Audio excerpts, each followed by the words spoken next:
Olá, professor e todos que estão assistindo esse vídeo. Eu me chamo Kellen e, juntamente com meu colega Matheus, apresentaremos o problema dos escritores e leitores e, no final, a sua solução em linguagem C. O problema dos leitores e escritores promove o acesso a uma base de dados, em que, basicamente, alguns processos ou threads estão realizando a leitura de dados da região crítica, obtendo informações da mesma, que são os leitores.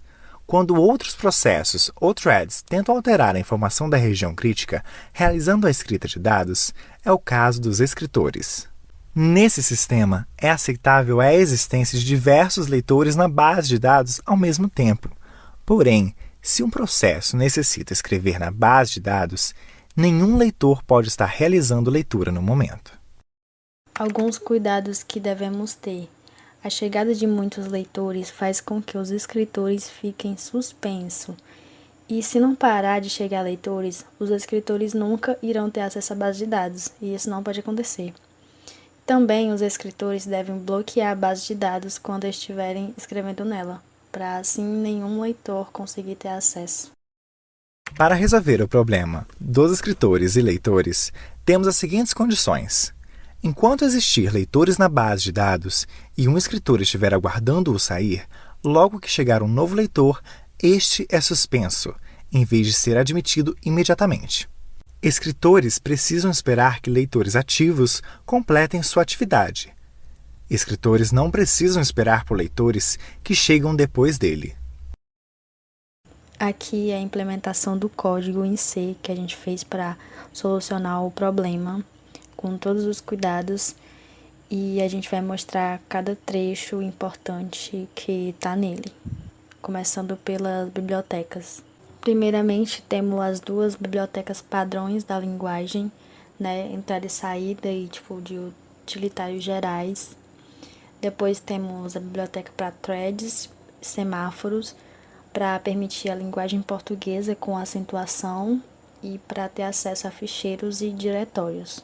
Em seguida, a gente definiu duas constantes, leitores e escritores. O número 10 e o número 5 é a quantidade de leitores e escritores que vai ter rodando no código enquanto ele estiver executando.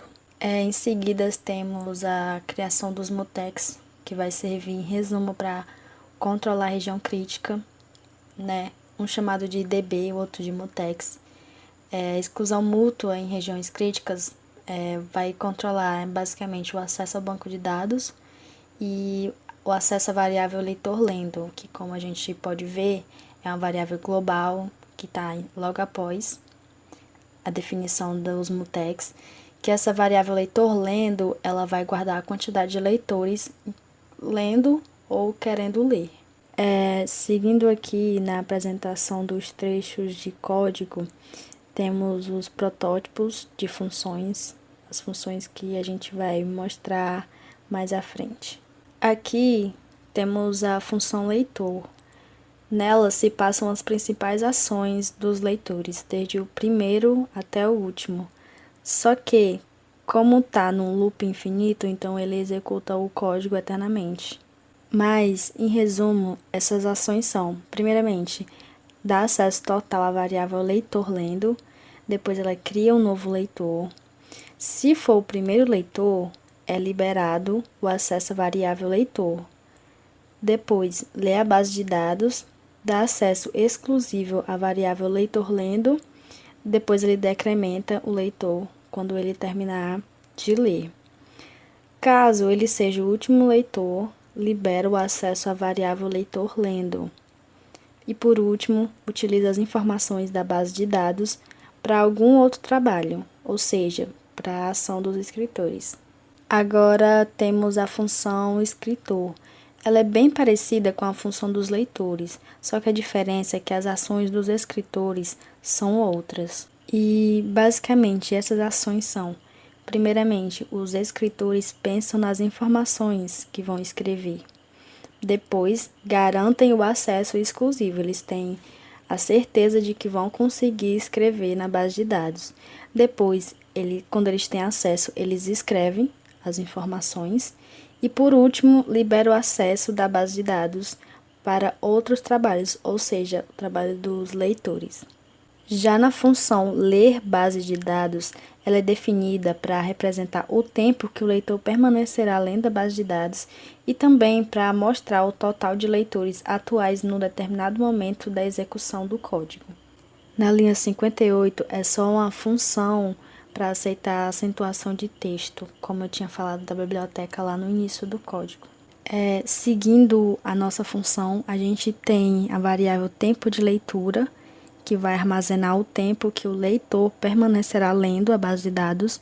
Depois vai printar que tem usuários lendo o banco de dados e o total de leitores no momento.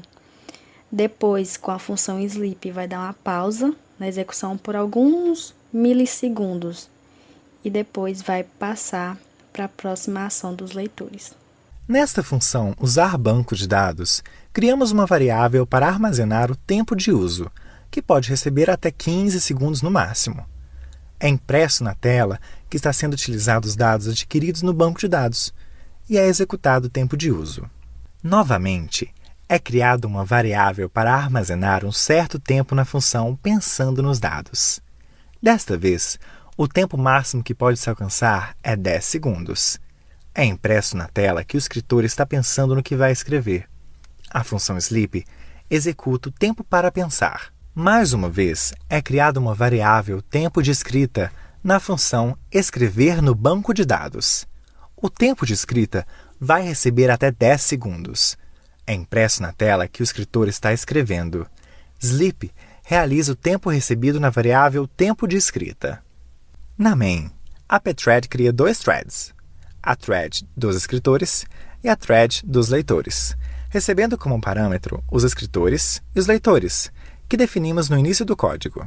Logo abaixo, no pthread mutex init, vai se iniciar nessas duas linhas o semáforo. Chegou a hora da criação dos escritores. Como definimos no início do código, o laço de repetição vai criar 5 escritores na função pthread_create. Logo abaixo é a criação dos leitores. E, novamente, o laço de repetição vai criar 10 leitores na função pthread_create, já que este foi o número definido no início do código. A rotina pthread_create permite a passagem de um argumento para a thread. Para passar mais de um argumento, deve-se utilizar uma struct e passar a mesma como um ponteiro. Todos os argumentos devem ser passados por referência e convertido em ponteiro de void. Agora, com os escritores e leitores criados, eles são chamados pela função pthread_join. O join é uma das maneiras de realizar sincronização entre threads. A subrotina pthread_join faz a thread que o chamou esperar até que a thread especificada termine. Agora podemos compilar e executar o código. A execução do código começa com o usuário lendo o banco de dados e o escritor pensando no que vai escrever. 10 leitores estão lendo enquanto isso. Logo após, o usuário está utilizando o conhecimento adquirido. Na sequência, o escritor escreve e pensa no que irá escrever.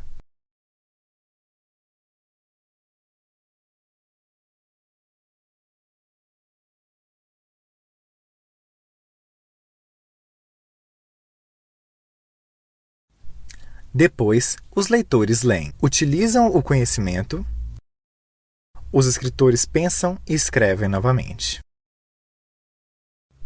E assim, todo o ciclo se repete.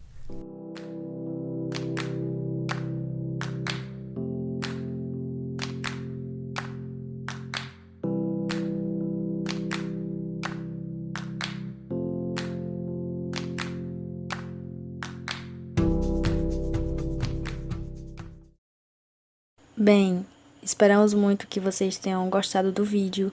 Agradecemos por assistir até o final e esse trabalho faz parte da disciplina de Sistemas Operacionais da Universidade Federal do Ceará.